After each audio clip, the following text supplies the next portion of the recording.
그런 기대를 가지고 오늘 요한복음 1장 마무리를 짓는 시간입니다. 참 감사한 시간이죠. 계속해서 말씀들이 예수님을 만나는 그런 장면들이 이어지고 있습니다. 오늘도 예수님이 이제 빌립을 만나는, 빌립 입장에서 보면 예수님을 만나는 그런 장면이고, 또 예수님을 만난 빌립이 누구를 또 예수님께 소개하냐면 나다나엘이죠. 나다나엘을 이제 소개하고 있습니다. 이 나다나엘이 이제 이게 본명이고요.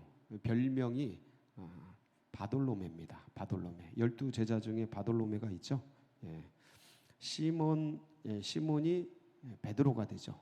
베드로가 되는 것처럼 이름들이 여러 개 있는데, 바울이 사울이었죠. 같은 이름입니다. 부르는 게 좀 다르죠. 이 나다나엘의 별명 같은 별칭, 바돌로메. 돌로메의 아들이란 뜻이죠. 최씨 아들, 이런 것처럼 돌로메의 아들, 이런 뜻입니다. 이 만나서 주님을 만나면서 주님이 바돌로메에게, 이 나다나엘에게 참으로 간사한 것이 없는 이스라엘의 참 이스라엘이다, 이런 말씀을 할 때 이제 깜짝 놀래고, 그러면서 이제 저를 아십니까? 그러면서 네가 무화과 나무에 있을 때 알았다. 그 얘기를 들으면서 이 나다나엘이 주님께 신앙을 고백하는 그런 장면들. 그래서 이게 예수님을 만난 사람들이, 그러니까 정직하게 진실하게 주님을 만날 때 운명이 바뀌고 역사가 바뀌는 그런 일들을 우리가 계속해서 보게 됩니다. 그래서 결국 이 시몬이었던 베드로도 이제 게바가 되고 반석이 되고, 그리고 이렇게 참 아무것도 아닌 베세데 사람, 업으로 살다가 업으로 죽을 그럴 인생들이 주님을 만나서 위대한 하나님의 사람들이 되는 그런 장면들 보게 되는데, 오늘도 여러분 이 자리에서 주님을 새롭게 만나고 그리고 더 깊은 주님의 은혜 가운데 나아가는 복된 역사가 있으시길 바랍니다.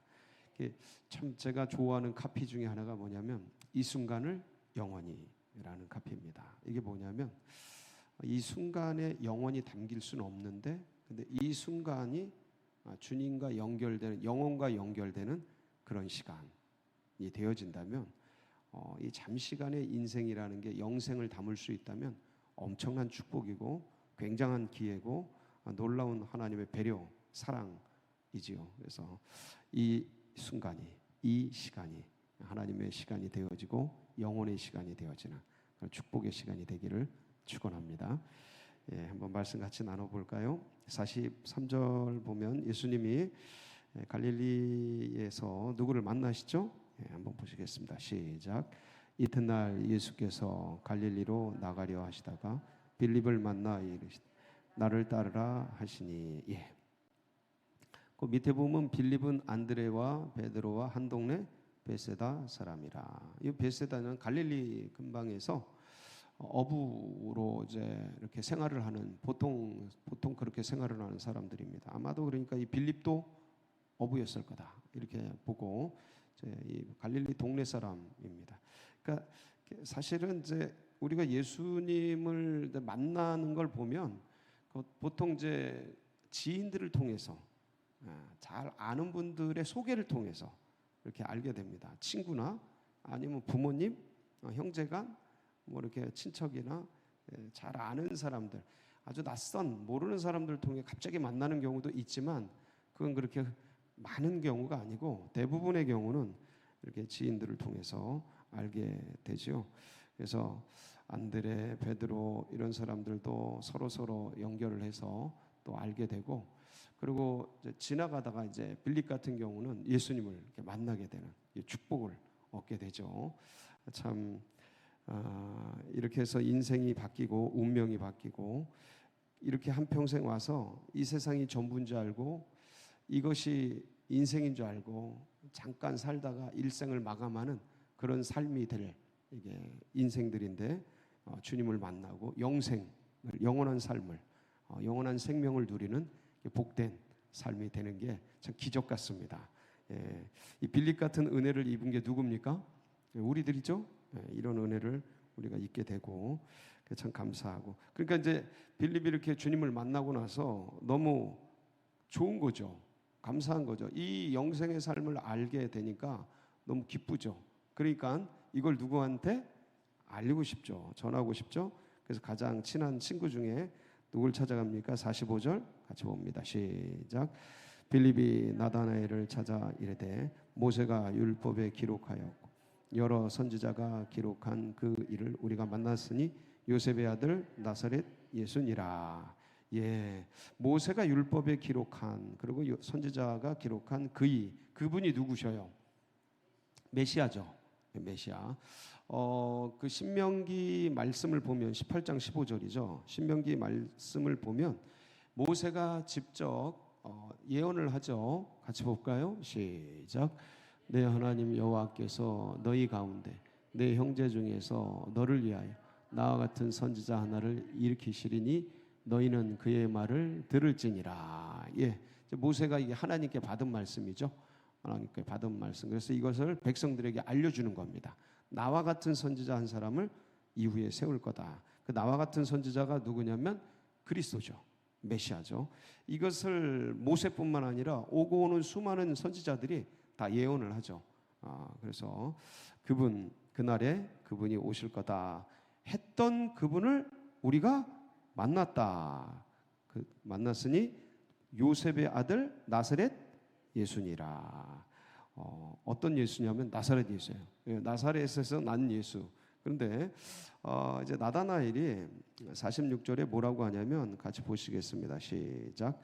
나다나엘이 이르되 나사렛에서 무슨 선한 것이 날 수 있느냐. 빌립이 이르되 와서 보라 하니라. 나다나엘이 그러는 거예요. 나사렛에서 무슨 선한 것이 날 수 있느냐. 나사렛 동네가 갈릴리에서 금방 이제 북부 지역이에요.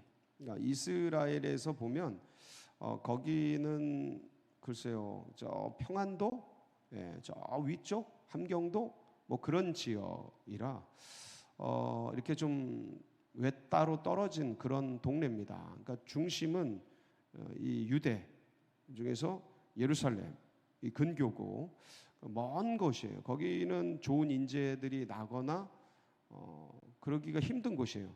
개천에서 용나기가 어렵죠. 개천에서 그런 개천 같은 곳이고 이제 여기 한강 주변 이쪽이 중심부인데 우리나라도 여기도 똑같아요. 저 위쪽은 뭐가 전부 그냥 좀 어려운 사람들, 좀 가난한 사람들, 천민들, 사마리아 사람들 이후에 더 위쪽에 있는 사람들이라 그렇게 뭐가 선한 것이 날 수 없는 그런 지역으로 이제 알려져 있었습니다.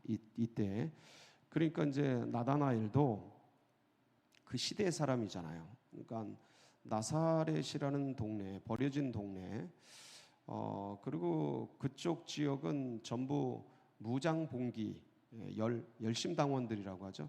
그런 지역의 본거지 같은 곳이에요. 그러니까 전부 전투적이고 싸움을 좋아하고 뭐 그런 지역이라 그런 데서 무슨 선한 것이 날 수 있느냐, 그런 데서 무슨 메시아가 날 수 있느냐, 그런 어떤 편견을 가지고 있죠. 그러니까 시대적 존재라 인간은 그 시대의 어떤 영향을 받고 그 시대 문화 속에서 영향을 받습니다. 그래서 나다나엘도 똑같은 인간인 거예요. 선하고 정직하고 순수한 사람이었지만 이런 편견을 이제 갖게 되죠. 우리도 똑같죠. 이전에 남아선호 사상 이런 것들 유교에서 온 건데 이런 거에 영향을 받죠. 저희들 그런 영향이 있었습니다. 지금 이제 믿음 안에서 하나님 앞에 남녀가 존재적으로 동일하고 인격적으로 평등하다는 이런 순수하고 아름다운 원래 하나님이 인간을 지으신 창조의 그 신앙과 그 모습을 배우고 익히고 그래서 다시 그런 걸 이전의 유교적 사상, 남아선호 사상, 남자가 우월하고 여자는 비천하다 이런 남존 여비에 대한 사상들을 다 끊어내고 성장을 하지만 그런데 저도 그리스도 안에 있었지만 그러한 생각들이 밑바닥에 있었던 거죠. 이거는 그 시대적 산물이에요. 그 시대에 태어났다라는 게 잘못했다라면 잘못한 거지만 그런데 그런 영향을 안 받을 수가 없다라는 거죠. 예. 그리고 상황과 환경 속에서 사람은 지대한 영향을 받게 돼 있어요. 어렵고 힘들고 가난하고 거친 곳에서는 또 그런 언어, 그런 습관, 그런 걸 배우게 돼 있어요. 그러니까 사람들은 그런 영향 속에 있고 그런 어떤 편견, 그런 전제된 의식 이런 것들이 자기도 모르게 이제 새겨지게 돼 있다. 근데 이제 그런 것들을 어떻게 그리스도 안에서 주님을 닮아가면서 이제 깎아내고 변화되고 성숙해지고 그리고 주님이 가지고 계신 주님이 원하시는 그런 모습으로 닮아가느냐. 이제 그것은 이제 본 개인의 정말 헌신과 수고죠. 주님을 향한 몸부림이죠. 내가 왜 이런 자꾸 의식을 갖지? 왜냐하면 이 세상 신이 그렇게 깔아놨으니까 탑재되어 있어요. 그런 것들이 어떤 상황에 그렇게 반응하는 거, 어떤 일들에 그렇게 나도 모르게 그렇게 표현하고 그런 언어를 하게 하고 이런 거, 이게 오랜 뱃속에서부터 오래도록 시대적 산물 속에서 가정적 배경 속에서 이런 게 들어와 있죠. 그러니까 생각해 보면 어떤 면에서 인간은 죄성 때문에 타락해서 그렇게 됐지만 우리의 자업자득이지만 이렇게 보면 가엾어요. 가엾어요. 왜냐하면 그렇게 된 게 시대적 산물이고 내가 알기도 전에 그런 것들이 쌓여지고 내재적으로 그런 것들이 이제 부어지고 막 이런 것들이기 때문에 그런 면에서 보면 가엾고 불쌍하고 긍휼히 여길 여지가 너무 많고 그리고 그런 것들을 잘 배려하고 수용하고 받아줘야 될 그럴 영역이 굉장히 많은 거죠. 근데 참 이게 살다 보면 이게 힘들어요. 왜냐면 나도 바쁘고 너도 바쁘고 그래서 누가 누굴 이해하고 받아줘. 그냥 그쪽에 짜여진 법이나 어떤 상식이나 이런 거에 의해서 가는 거지. 거기서 벗어나면 문제가 되고 이상하다고 생각하고 이렇게 그렇게 취급을 받는 거죠. 무슨 나사렛에서 선한 것이 날 수 있어요?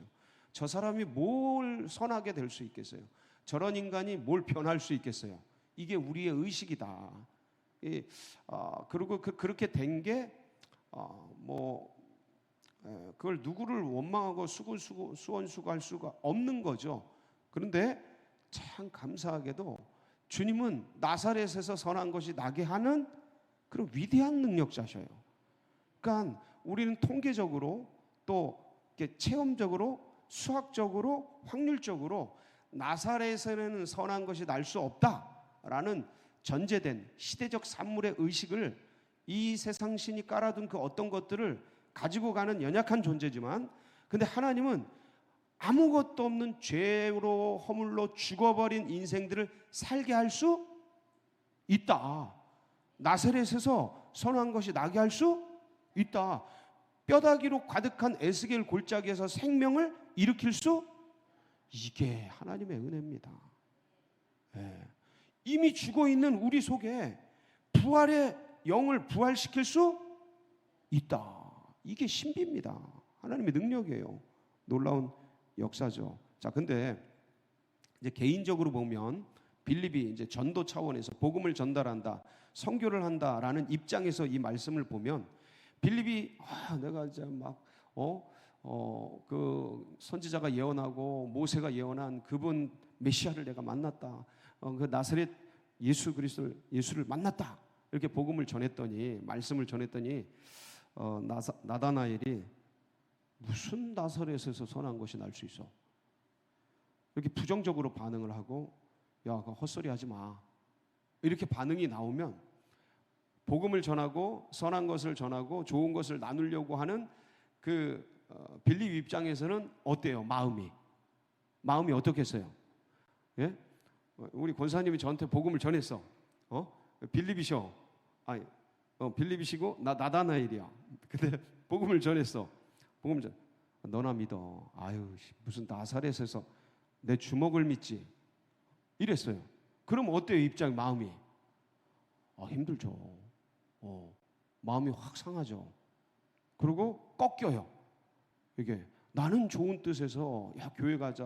야 이번에 이성미 집사 온다.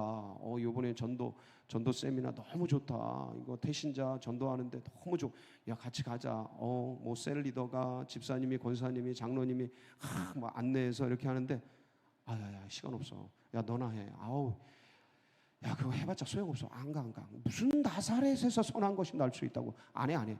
이렇게 나오면 마음이 꺾이죠. 힘들죠. 어렵죠.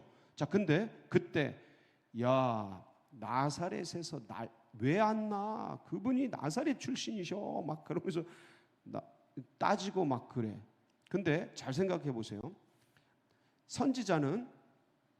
선지자들이 예언한 것들, 그 다음에 모세가 예언한 것들은 이 그리스도가 어디서 난다고 예언되어 있냐면 유대 베들레헴입니다. 갈릴리 나사렛이 아니에요.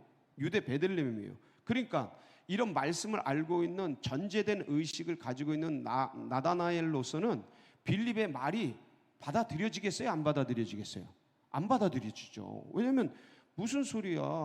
그리스도는 유대 베들레헴에서 나는 건데, 그게 미가서 5장 2절 말씀이거든요.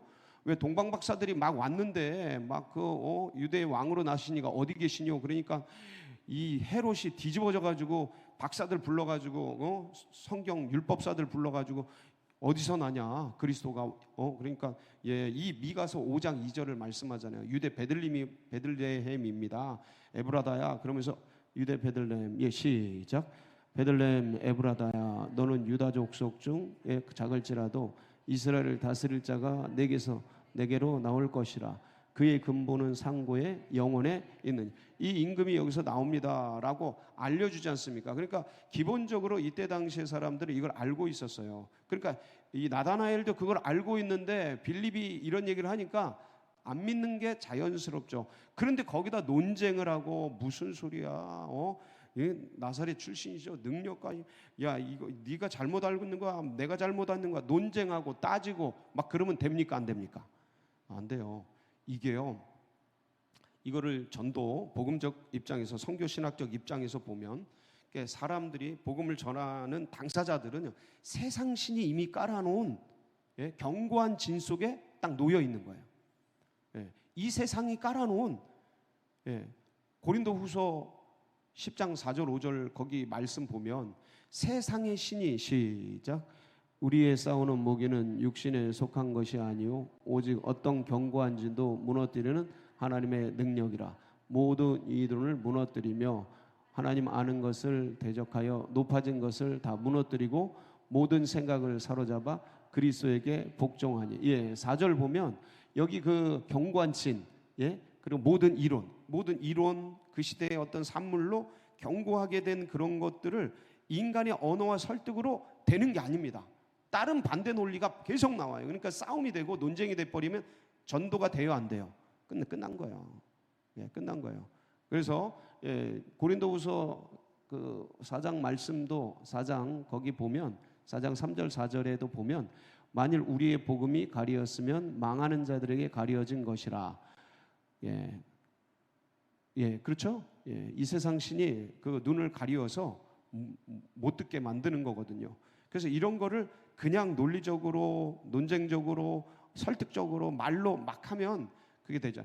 이때는 계속해서 기도를 해야 돼요. 우리의 싸움은 혈과 육에 대한 싸움이 아니라 정사와 권세와 세상의 어둠의 주관자들과 하늘에 있는 악한 영들에 대한 거라. 우리의 씨름, 우리의 싸움, 우리의 설득, 이걸 말로 하는 게 아니라 기도로 하는 거죠. 배후 세력, 원수마귀 사단을 예수께서 꺾어주시도록, 하나님의 그 능력이 꺾어주시도록, 그래서 계속해서 그렇게 나아가서 싸우는 거죠. 믿음으로, 기도로 상대를 하는 겁니다. 그렇게 해서 빌립이 지혜롭게, 야, 그러면 와서 한번 봐봐. 이게 참 지혜로운 거예요. 거기서 말로 막 하지 않고 와서 봐봐. 그러니까 이제 나다나엘이 이 빌립을 따라가게 됩니다. 그때 이제 주님이 다가오는 나다나엘을 보면서 말씀을 하시죠. 47절 시작. 예수께서 나다나엘이 자기에게 오는 것을 보시고 그를 가리켜 이르시되 보라, 이는 참으로 이스라엘 사람이라. 그 속에 간사한 것이 없도다. 그러니까 이 예수님이 참 간사한 것이 없는 참된 이스라엘 사람이다. 정말 순수하고 깨끗한 이스라엘 사람이다. 이렇게 얘기하시니까 나다나엘이 놀랍잖아요. 그렇죠? 그럼 뭐라고 반응해요? 나다나엘이 이르되 어떻게 나를 아시나이까? 예수께서 대답하시 이르시되 빌립이 너를 부르기 전에 네가 무화과 나무 아래 있을 때 보았노라. 자, 그러니까 이 얘기를 듣고 나다나엘이 어떻게 대답하여? 49절 시작. 나다나엘이 대답하되 랍비요, 당신은 하나님의 아들이시오 당신은 이스라엘의 임금이로소이다 하면서 신앙을 고백해요. 이게 아니 빌립이 부르기 전에 네가 무화과 나무 아래에 있을 때 보았다. 그러니까 주님께서는요, 나다나엘이 다가오는 걸 보면서 참으로 참된 이스라엘 사람이고 간사한 것이 없다. 그러니까 알고 계신 거예요. 그러니까 나다나엘을 빌립이 부르기 전에 이미 주님은 알고 계신 거예요. 그러니까 언제 알았을까요? 주님이 이 나다나엘을 순수하고 깨끗하고 비록 시대적인 이 시대의 흐름 속에서 있는 인생이지만, 영향을 받고 사는 인생이지만, 그러나 그 속에 깨끗하고 정말 그 초림의 주님을 기다리고 소망하는 그러한 신앙을 가지고 있는 나다나엘인 것을 언제부터 알고 계셨을까요? 창세 전부터, 오래전부터, 모태에서 조직되기 전부터. 우리가 원수일 때, 우리가 세상 신을 따라다니 그 이전부터, 오래전부터 주님은 알고 계셨던 거죠. 나다나엘을 아시는 것처럼 누구를 알고 계셔요? 우리를 알고 계시죠. 참 놀라운 것은 그 속이 간사한 것이 없다. 그 속을 알고 계십니다.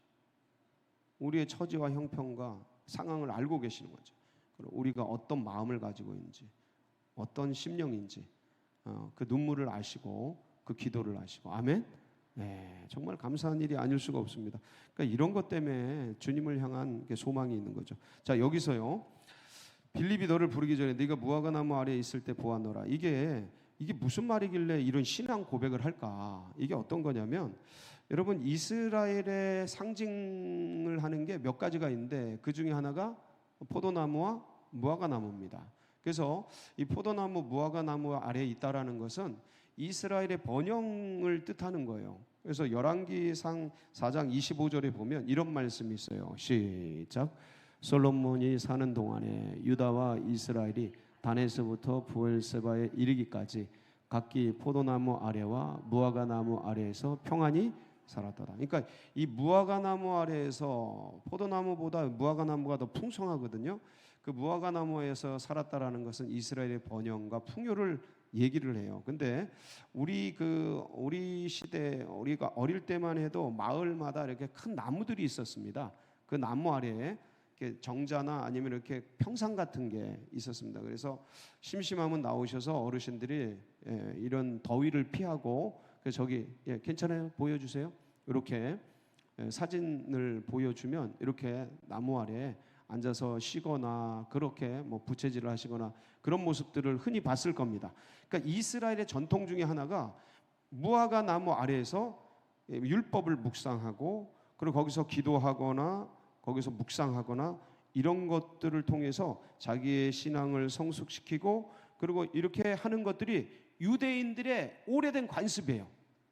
우리들이 심심하면, 더우면 뭐 저런 데 가가지고 이렇게 더위를 피하거나 마을 사람들이 3, 3, 5 모여서 얘기하거나 이렇게 쉬면서 생각하거나 그러듯이 유대인들도 저런 전통이 있었어요. 그래서 무화과 나무 아래에서 있었다라는 것은 뭐냐면, 무화과 나무에서 이 나다나엘이 말씀을 묵상하면서 주님 오실 메시아를 소망하면서 기다렸다는 의미예요.